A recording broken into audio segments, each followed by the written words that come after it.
So I welcome all of you very warmly to the alternative stage this year at VRNowCon. And I'm really excited and happy to kick off the day with some really good friends of mine that I know have been part of this VR scene internationally and also especially here in Europe for like a long, long time, from the very beginning on. And we've been doing that journey together. And so what especially unites us is this idea that Europe has a special place in the VR industry and in the VR community, and this conviction that I think there's some content that just should live here, and that Europe has something very special to give in. And I'm really happy that you guys are really working on laying the foundations, the groundwork, and the infrastructure to bring that forward. So not everything that we see on our headset is coming out of LA or anybody else in the US.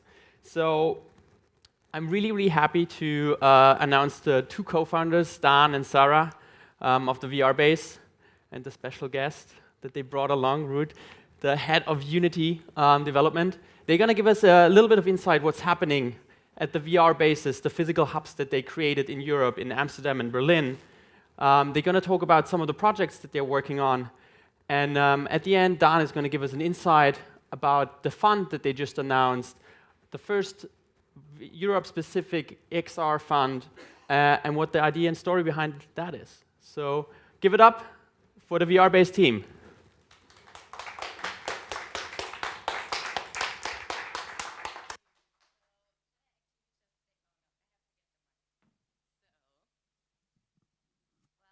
Thanks, Daniel. And yeah, we're gonna be here, the three of us today, as we really want to give you a bit of a deeper insight of what we've been cooking and what we've been doing in our bases. So we have so just like what's going on at the local bases in Berlin and Amsterdam, and then what we want to do in the future and what the XR Basefund is about. So what you can see here, like we went along and made a little overview of who's actually there in our Netherlands community. So we mapped out the local community, and especially because we really want to see who are the players, who's there, who can we connect, because connecting and learning from each other is like one of the most important things in this early stage industry. So we really want to bring the people together. Also, we have facilities in our hubs that like people can use, our members can work in, and we really try to always have like the cutting edge technology and all the experts by hand to bring our members further. This is our German VR landscape, so all the players that are here playing an important role, especially in Germany, in the different fields, to really go along and also plan events that our community here needs. We really have this local approach that we go ahead and see like, okay, we have these and these people, so what are we going to do to accelerate our members' growth? And of course, we work with our community. Like that's one of the most important things we're doing, and we want you to get involved, to like work with us, to go forward, to learn from each other. And this is possible if you just have a membership, like a base membership, but you can also rent the desk in our spaces. And actually in Berlin, we just opened a brand new space, and from December on, you can also book tables in there. Like we have like around 10 free there. And what we also do are game jams and like events, meetups, and so on for the community where creators come together, we bring in experts, and we jam along and create new content. So one of them was, for example, here, the Oculus Medium game jam, which we had in our space not very long ago. This is very loud. Oh my gosh, and the screen is not working. Oh, nice. Well, I have a really nice video playing here. Sad that the screen is not working.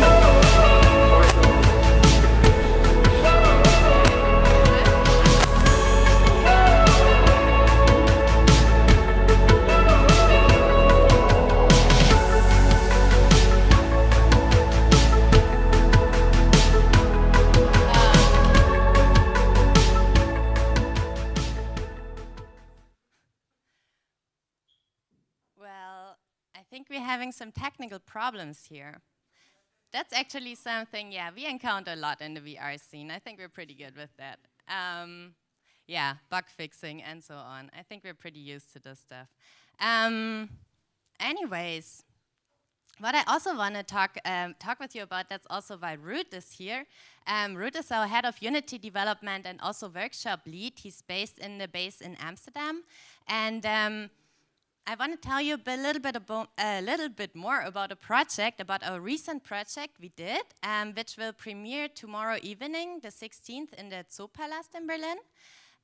It's a piece which consists of a 50-50 visual and audio experience. So the audio is on the 7.1 speaker setup in the Zoopalast, and we created the visuals, which will be shown on 150 Sync Gear VRs for the people sitting in the cinema. So it was Weisha Media who made this pretty brave step to like go along and establish VR playing in a cinema with this extra component of having this 7.1 Dolby surround setup as the sound output.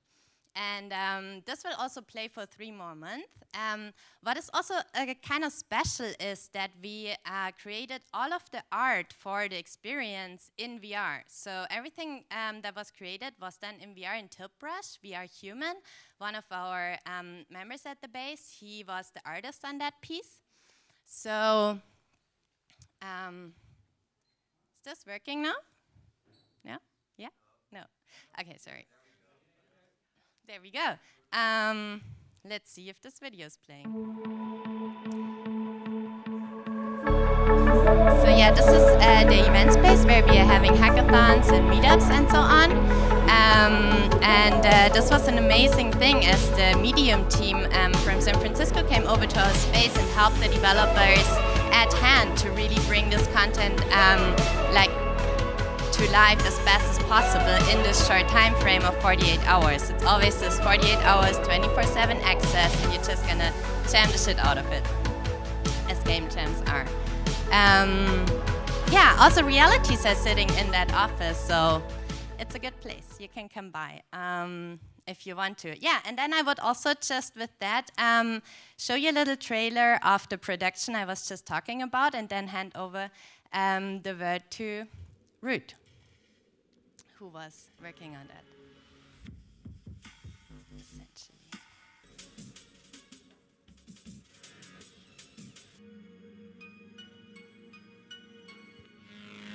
It differs a lot from the sound, so the sound is an essential part of the whole experience.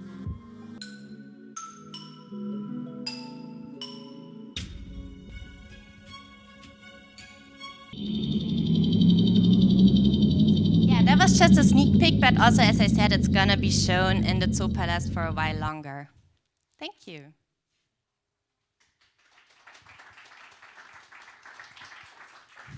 All right. So, are there any Unity developers here? 1, 2, 3. Nice. So this is for you guys.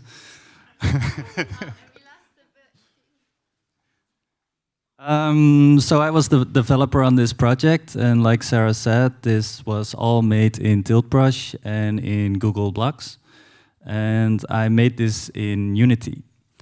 So have any of you played with Tiltbrush before? Hands?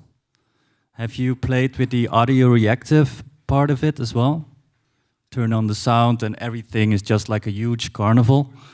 Exactly. So it's really easy to just export your assets and import them into Unity, and then you drag in the Tiltbrush SDK and boom, you have the huge carnival again. But you kind of want to tone it down. So you have to make some alterations. Okay, sure. So I have compiled a list of learnings from this project. So this is especially for you guys. So if you want to have a nice audio experience, customize the shaders, as in they have this global audio switch that they're either audio reactive, all the shaders, or they're not. And you kind of want to lerp in between, so change the shaders. For the animation, you want certain objects to appear, like in the video, certain structures and things appear gradually, so you want to expose certain properties from the shaders. It's not working. Which looks really cool on that little screen. Yeah. There. You can see it. Right there. Excellent. Yeah. Really nice. It's very pretty. There's actually a video playing. Yeah. Oh. Huh. Interesting. Well. Okay. So, sorry. Yeah. Here we go. Well, there. Okay, there it is. Yeah. So this is a concept video made by Vlad. So Vlad, our artist, would just work in Tiltbrush, make a video out of it, and send it to us. That was basically the workflow, and then kind of get this mood of what it should be. And then we had Cinemachine and Timeline. And then we had Cinemachine and Timeline. And with Timeline, don't think like a programmer. I'm a programmer, and I try to like chop it up into little bits and pieces. And then Sara was like, no, just make it in one big timeline. And that was good. For Cinemachine, for prototyping, just throw in a bunch of virtual cameras to get your initial keyframes there, but then replace all of it with a nice dolly camera that goes through all the virtual cameras. Don't mess around with a lot of virtual cameras. Let me see, what do you want to share?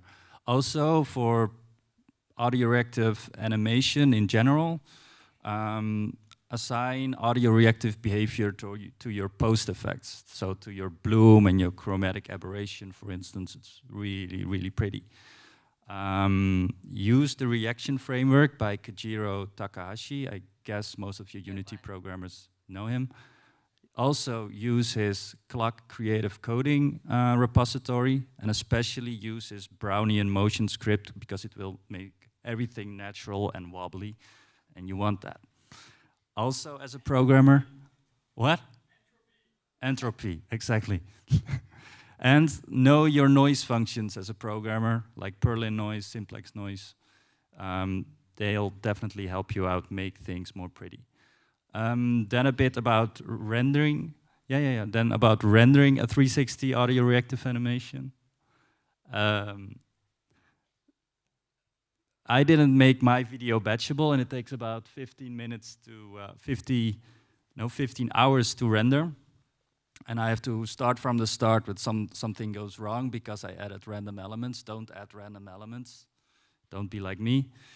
And also, about the assets. So this is basically an asset that Vlad would deliver to me. So this basic thing, it doesn't have a defined function. And then with Sara, I sat with it, and she was like, oh, we could make nice shadows with that. So just multiply it a bunch of times, make it shiny, make it golden, and then just have a camera path go through it. So my biggest learning with working with Tiltbrush is that it's a lot of fun, and you should all try it, even when you're not a Unity developer. Go download Unity and work with it. So don't assign a fixed meaning to your assets. Play around with them. Strip them for parts. Because, for instance, sometimes he would have this really complex structure, but you could get smaller parts from it and reuse them in the rest of your experience. And make weird stuff like I did. Okay. Thank you. Yeah, thanks, Ruud, for all the insights, and also thanks for keeping up with me during that project, because it was very experimental, and we had 2 months time for a 12 minutes video, so it was kind of like we went fast, and in Tiltbrush you can develop pretty fast. But also, we not only do productions and learn it for ourselves, but we also do workshops, and Ruud is also leading Unity workshops at the Bases, and so also, if you want to have more workshops in those topics, like working with those new tools that Unity gets out, let us know and just approach us later on or whatever. And we're really happy to share knowledge on that one. And we do those workshops also at events in Berlin, of course, and at game jams and so on. But we would also set them up at the Bases more regular. And then I'm gonna hand it over to Daan with that, because what we talked about is talent development, that we're building a network and that we transfer knowledge. And also a very important part is, of course, capital.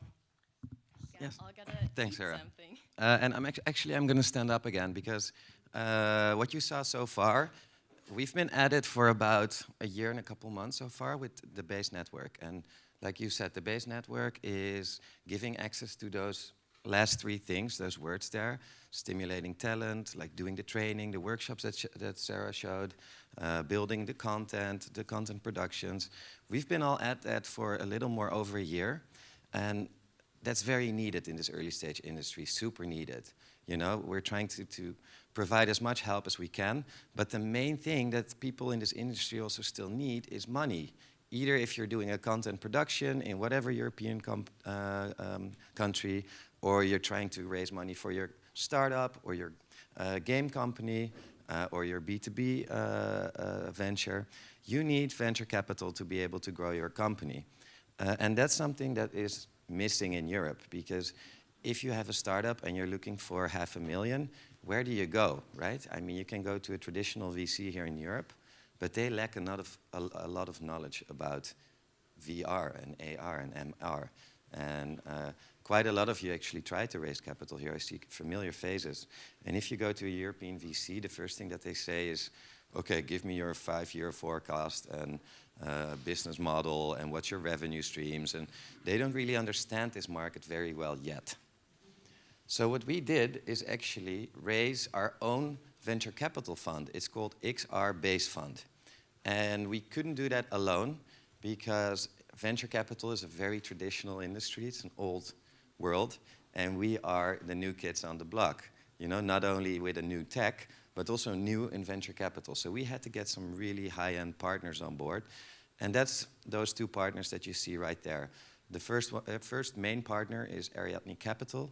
It's a private equity platform that you can actually put the structure of your fund on. And that's based out of London and Malta. So suddenly we have XR Basefund, our own venture capital fund, run out of Malta. I mean, it's a crazy world, but that's where it's set up. And they help us with finding limited partners, it's called, or finding people who are willing to invest money into the XR Basefund. Then the second partner is Two Squares. It's a Dutch tech company. They already have a first fund called the Two Squares Venture Capital Fund. And this is a more, it's a fund towards cryptocurrency, the blockchain, and AI. And then, you know, we thought that is an excellent partner because the XR Basefund is kind of the, you know, the top layer, the entry for those other technologies. So these are the two partners that we actually set up the XR Basefund with. This is a more general description of the Basefund. Investment teams is XR, so it's VR, AR, and MR. In the lower, you see the geographical focus is Europe, because we really see that's what's needed in Europe, to have a dedicated XR fund. And we initially closed 20 million, and we're going to Slush in Helsinki and hope to actually finalize the first initial close there in a couple of weeks. And we want to start investing by March, so end of Q1 next year. So please also spread the word. There's xrbasefund.com online where you can get a little extra information. And we're looking to invest in up to 40 companies, 40 European ventures. And this is our last sheet, so this is our ambition. Our ambition with the fund, as you can see here, is not only to position it as a venture capital fund, but we want to be a knowledgeable venture capital fund. Our basis, you know, we have so much knowledge. We have skilled developers, we have storytellers, we have business coaches, and we know VR. Me and Sarah have been in VR for 4 years now. It feels like a lifetime. But we want to position XR Basefund as a knowledgeable fund where we not only provide you with capital, but also with knowledge. Again, knowledge about the industry, knowledge about business models, and network. We are getting such good advisors on board for the XR Basefund from all over the world. So the moment that we invest in a venture, we not only provide that 500K or up, but also that network of trustworthy advisors that can help those ventures to grow and expand, and also to grow into Asia or grow into the US. not for looking for capital, but for market growth. Yeah, so that's the ambition. We're working hard on making it reality. It looks really good. All the people so far that are LPing, again, that it's a difficult word, limited partners, are also, you know, very helpful, and everybody still sees the potential of this industry. And I guess now it's up to us, but also up to you guys to help us find those European ventures that we can help grow and make some kick-ass impact in Europe, and you know, make a stand against Asia and the US, and show that we can run excellent businesses here in Europe as well. So with that, I want to end our talk. I want to give a big thank you to Sara, my co-founder, and to Ruud, who's our main Unity guy, as you can hear. And thank you for being here this early in the morning. If you want to know anything about the Base network, please contact Sara. If you want to know anything about the Basefund, come to me, and have a great day today. This is a great event, the second edition. I've seen a lot of interesting stuff. Have a great day, and thank you, everybody.